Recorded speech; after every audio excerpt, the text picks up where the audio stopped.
Bom, a gente muda de assunto para falar agora sobre o estado de saúde do ex-presidente, porque uma perícia médica da Polícia Federal concluiu que Jair Bolsonaro tem uma hérnia inguinal bilateral e precisa então passar por uma nova cirurgia. Segundo o laudo, o tratamento cirúrgico é necessário, mas em caráter eletivo, ou seja, sem indicação de urgência ou emergência. Os peritos afirmam que não há sinais de encarceramento ou estrangulamento das hérnias. A perícia aponta que houve piora progressiva no quadro, provavelmente associada ao aumento da pressão abdominal causada por soluços frequentes e também por uma tosse crônica.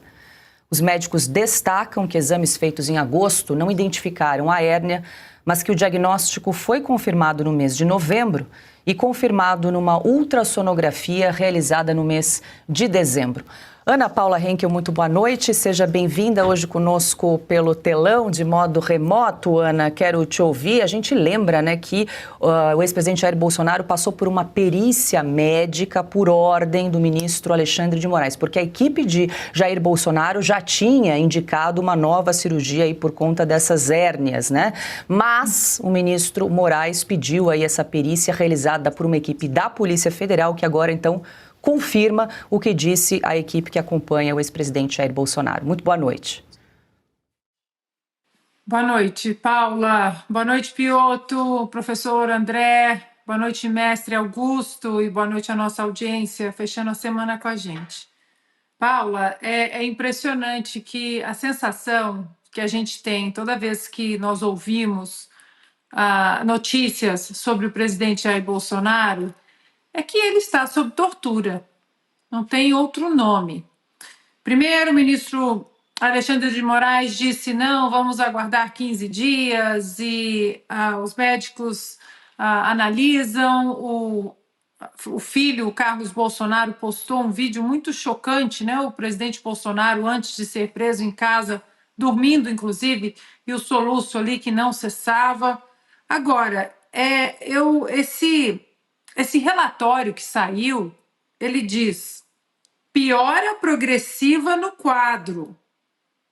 Bom, se a piora é progressiva, está piorando, né, de uma maneira progressiva, ou seja, não, a condição dele não está estagnada, não está estável, é uma piora progressiva. E aí, no mesmo relatório, não é nada urgente. Eu fico pensando para que serve um outro ministério que voltou, né, para a pasta, a longa, são 39 ministérios, o Ministério dos Direitos Humanos no Brasil. Nós temos um Ministério dos Direitos Humanos. Eles não falaram absolutamente nada sobre os presos do 8 de janeiro, sobre as condições desumanas de idosos, pessoas com comorbidade, pessoas com doenças graves, pessoas com câncer. Eles não deram um pio sobre os presos políticos inocentes e todos esses grupos que deveria chamar a atenção do Ministério dos Direitos Humanos. E agora, em relação ao presidente Bolsonaro, com uma idade avançada, com a saúde muito debilitada, os médicos do presidente já falaram da saúde delicadíssima do presidente Bolsonaro. E agora eu estou querendo entender a piora progressiva no quadro, ou seja, ele está piorando dia após dia, mas não é nada urgente. Se isso não for colocado na categoria de tortura, eu não sei o que é, Paula. Augusto, nessa semana nós entrevistamos o senador Flávio Bolsonaro e, inclusive, fiz uma pergunta que você encaminhou, né? Por que os advogados não pedem tratamento similar ao que teve Adélio Bispo, que foi desde o primeiro dia, né? Que foi quem deu a facada em Jair Bolsonaro lá em 2018. E o Flávio falou que o ministro Alexandre de Moraes está cumprindo aí o protocolo Clesão, né? Que morreu na Papuda, para responder ali a sua pergunta. Tentativa de assassinato, como ocorreu com o Adélio Bispo. É o que está ocorrendo agora. Basta ficar, já me referi a isso, já vivi essa experiência.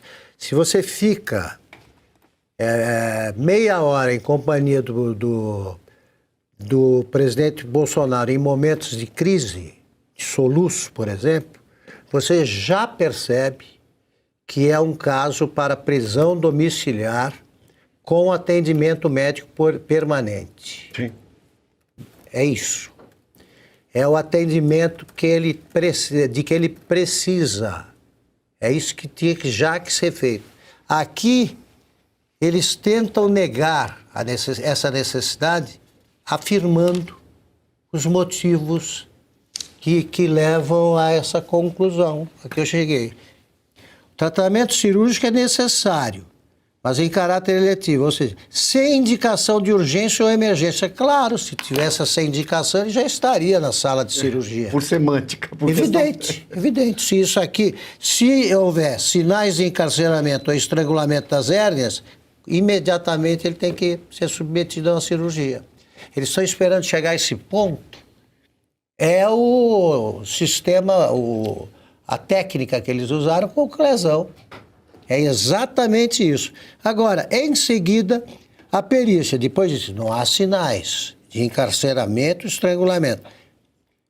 A perícia piora progressiva do caso. Eles vão esperar chegar até que ponto. Isso é mais que perversidade, né? É sadismo. É sadismo, ignorância. É coisa de psicopata. Os responsáveis por esse tratamento deveriam estar sendo submetidos, neste momento, a um tratamento psiquiátrico. Deixa eu trazer uma... Oi, diga, Ana. Rapidamente, porque o Augusto mencionou o Clezão, eu tenho um artigo meu aqui na revista Oeste, foi até traduzido para o inglês, para ser distribuído nos Estados Unidos, sobre o Clezão, e eu mergulhei nos documentos que foram apresentados à PGR, ao ministro Alexandre de Moraes. Eu conversei longamente com o advogado do Clezão. Foram 8 relatórios médicos e os relatórios diziam piora progressiva no caso. O próximo relatório está piorando, piora progressiva, piora progressiva. Chegou a um ponto em que a PGR disse ele precisa voltar para casa, que ele seja colocado em prisão domiciliar, com todas as cautelares, tornozeleira eletrônica, etc. Alexandre de Moraes deu de ombros à manifestação da PGR e depois de 70 dias, com piora progressiva e relatório, em cima de relatório dizendo está piorando, depois de 70 dias, o resultado, né, que nós, infelizmente, testemunhamos, a morte do Clezão. Vou fazer uma ponderação aqui, porque tem algumas pessoas que só disseram o seguinte: Augusto, você não é médico. Eu não sou médico, mas já estive pé do lado do Bolsonaro em situações críticas, conversei com os médicos no mesmo momento e converso, e não sou uma besta quadrada, né? Como é quem sugere uma coisa dessa? Precisa ser médico para escrever sobre o Bolsonaro. Aliás, se o laudo da perícia diz que é eletivo pelos médicos que cuidam do presidente Bolsonaro. Vão respeitar. Então, quem elege o dia para fazer a cirurgia são os médicos do Bolsonaro. Vai se respeitar a decisão do médico ou não? Vamos passar por uma perícia para saber se é eletivo daqui a um dia, daqui a 2, daqui a uma semana. Peraí também, não precisa zombar da inteligência das pessoas. Essa perícia também, né?